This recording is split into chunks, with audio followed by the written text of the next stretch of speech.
મારું નામ છે Jayesh Daki, chief fire officer, Morbi municipal corporation. મારો બનાવ કંટ્રોલ રૂમમાં 101 પર મળેલો છે 15 ને 26 એટલે 3 ને 26 મિનિટે। પછી આપણે ફાયરની ટીમ ઘટના સ્થળે બોટ સાથે જ રવાના, કારણ કે અહીંથી જે ભાઈએ માહિતી આપી હતી એને સચોટ માહિતી આપેલી હતી કે ભાઈ ડેમના નિયર બાય જે કેનાલ છે એ અમને જાણકાર હતી, એટલે અમે ટીમ સાથે બોટને રવાના કરેલ હતી। એ પછી મને એવું હતું કે મારા સ્ટાફનો થોડોક અભાવ છે, એટલા માટે મેં રાજકોટ બેકઅપ ટીમ બોલાવી લીધી હતી। રાજકોટ ટીમને આવતા ટ્રાફિકમાં વાર લાગી, લગભગ રાજકોટ ટીમને પહોંચતા સમથિંગ 6:30 જેવું થઈ ગયું હતું અને ત્યારની કન્ટિન્યુ ટીમ શોધખોળ કરે છે।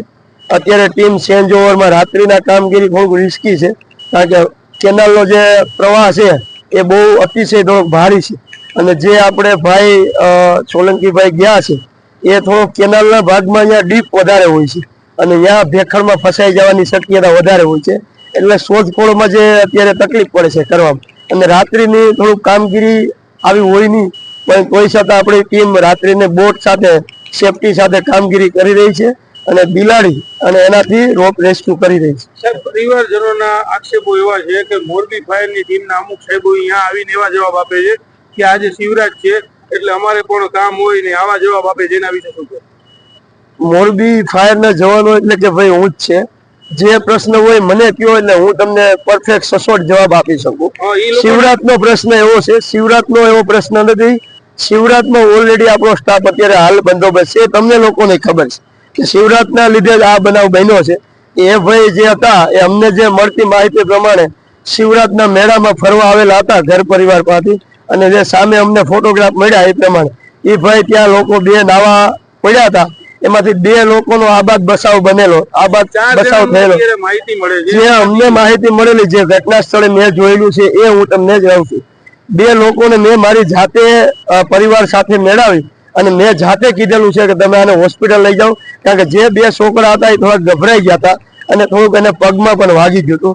અને જે ભાઈ એક સાથી હતા એને 2 ભાઈએ કીધેલું છે, એ થોડાક અગાઉ સુધી અમે જોયેલા છે કે કંધા ઉપર બેઠા હતા, પણ એ અમારાથી લેવાના નહીં અને એ ભાઈ પાણીમાં બહાવમાં વહી ગયા છે। પરિવારજનોનો બીજો એ આક્ષેપ થાય છે કે અમે જે દિશા બતાવી રહ્યા છીએ અહીંયા ફાયરની ટીમ કામ નથી કરતી અને આગળ જ ખાલી ફાયરની ટીમ કામ નથી કરતી એવું અનપોસિબલ છે, બરાબર ને? તમે જે દિશા બતાવો કોણ નથી કરતું, હું તમારી સામે છું અને એ ભાઈ જે હતા એના પરિવાર કાકા એ મારી સાથે જ હતા। એમનું કહેવાનું એવું પણ થતું હતું કે સાહેબ આવે છે ને ચાલ્યા જઈએ, સાહેબ આવે છે ને ચાલ્યા જઈએ, એના વિશે શું કહેવું? ના, સાહેબ આવીને હોયા જાય એટલે એનો મતલબ એવો નથી હોતો કે કામ નથી થતું। મેન વસ્તુ આપણે કામનું ફોકસ છે કે કામ કેવી રીતના કરવું, કઈ રીતના કરવું। રાત્રિના રિસ્કી કામ હોય છે, એટલે કોઈ ફોર એક્ઝામ્પલ કે રાત્રિના કામ રિસ્કી છે તો આપણે કામને મહત્વ આપવું જોઈએ, બરાબર ને? કે ટીમ ના હોય, ટીમ અહીંથી હોઈ ગઈ હોય તો આ સવાલનો મતલબ છે। આ સવાલ પાણીનો પ્રવાહ સાહેબ હજી સુધી ઓછો કરવામાં નથી, એના વિશે શું કહેશો? તો પાણીના પ્રવાસ માટે મેં મચ્છુ 2 અધિકારીને મારી રીતના કહી દીધું છે। આનો પ્રવાહનો એવું તમે જાણી શકો છો, હર એક વખતે જે બનાવ બનતો હોય, આ સુરેન્દ્રનગર ધાંગધ્રાથી કેનાલ આવી રહી છે અને આનો પ્રવાહ બંધ કરતા મિનિમમ મને જ્યાં સુધી મેસેજ છે ત્યાં સુધી 3 થી 6 દિવસ જેવું ડાઉન થાય છે। ડાયવર્ટ કરવા માટે મેં કીધેલું હતું પાણી ડાયવર્ટ, અત્યારે કોઈ ડાયવર્ટ કરવાના પાણીના સ્કોપ નથી, કારણ કે તમે જાતે જોઈ શકો છો પાણીનો પ્રવાહ વધારે છે। ડાયવર્ટ કરવામાં બીજો પણ બનાવ બની શકે કે જ્યાં ડાયવર્ટ કરીએ ત્યાં પ્રોબ્લેમ આવી શકે અને કેનાલ આપણે બંધ કરીએ તો ઉભરાઈને બીજી જગ્યાએ જઈ શકે, એટલા માટે કોઈ અત્યારે રસ્તો છે નહીં। મેન આપણે છે કે કેનાલમાં માણસ નથી, જે આપણા પરિવાર જેમ કે જે પણ ડૂબેલ છે એનો પરિવાર એ મારો પરિવાર, એ માણસ છે ડેમ સાઈડમાં ડૂબેલો છે, બરાબર ને? એ મારા મુજબ પ્રમાણે જે મને એક્સપિરિયન્સ છે, કારણ કે અમારે જે દરરોજની આ ઘટના બનતી હોય છે એના પરિવારને આ પહેલો કિસ્સો છે, પણ મારે તો આવું મારા મોરબી જિલ્લાનો પરિવાર એ મારો પરિવાર, બરાબર ને?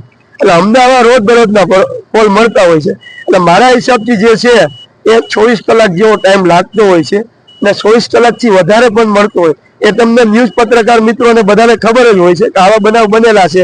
આપણે પાડાપુલ પાસે આપણે 24 કલાકને બદલે 36 કલાક જેવો ટાઈમ લાગ્યો હતો, એટલે આવા બનાવથી આ જે ખોટી અફવા છે એનાથી દૂર રહ્યો। મને તમે કોન્ટેક્ટ કરો, હું એની ટાઈમ તમારી મોરબીની જનતા માટે ઓપન ચેલેન્જ છે કે મને તમે ગમે ત્યારે કોલ કરો, મારો કોલ ઉપર છે 101 કંટ્રોલ રૂમ છે, તમે ડાયરેક્ટ ફાયર કંટ્રોલ રૂમ નો કોલ કરો. સર આપણે જે અત્યારે હાલ જે મશીનરી આપણી પાસે અવેલેબલ છે તેમ છતાંય કેમ આપણે રાજકોટની ટીમ હજી સુધી બોલાવવી પડે છે, એનું શું કારણ? આપણી પાસે મશીનરી અવેલેબલ છે પણ આપણી પાસે સ્ટાફનો અભાવ છે. સ્ટાફનો અભાવ એટલે ફાયર સ્ટાફ આપણી પાસે હાલ હોવા જોઈએ એટલો નથી. કારણ કે અત્યારે હાલ કેવું છે કે મોરબી જિલ્લો થઈ ગયો છે અને રફાડિયા બંદોબસ્ત ચાલે છે. અત્યારે ઇન્કેસ ફાયર થઈ જાય તો ઇમરજન્સી માટે કંટ્રોલ રૂમમાં રાખવા પડે છે આપણે માણસ. અને આ એક સાથે 3 જગ્યાએ થાય તો સ્ટાફનો અભાવ મામૂલી છે, થવાનો છે. એટલા માટે બેકઅપ ટીમ મને જ્યાં સુધી ખબર છે ત્યાં સુધી બેકઅપ ટીમનો આપણે સપોર્ટ લેતા હોય. એટલા માટે આપણે બેકઅપ ટીમ માટે રાજકોટથી બોલાવતા હોય છે. અને આ હરેક વખતે ના બોલાવતા હોય, જ્યારે આવા 2 થી 3 જેમ કે અત્યારે રફાડિયા કામ ચાલુ છે મેળાનું, ફોર એક્ઝામ્પલ મેળામાં બંદોબસ્ત છે એ જે કંટ્રોલ રૂમ રાખવા પડે તો આપણે અત્યારે આજે 3જી ટીમ એટલે હંમેશા એક કરતા કામગીરી વધારે આવતી હોય તો આપણે કોઈ પણ નો સપોર્ટ લેતા હોય. જેમ કે પબ્લિકથી કામ ન થાય તો આપણે કેમ બીજા પબ્લિકનો સપોર્ટ લઈએ, એવી જ રીતના હોય છે. આ એક નોર્મલ માણસ સમજી શકે છે, બરાબર ને?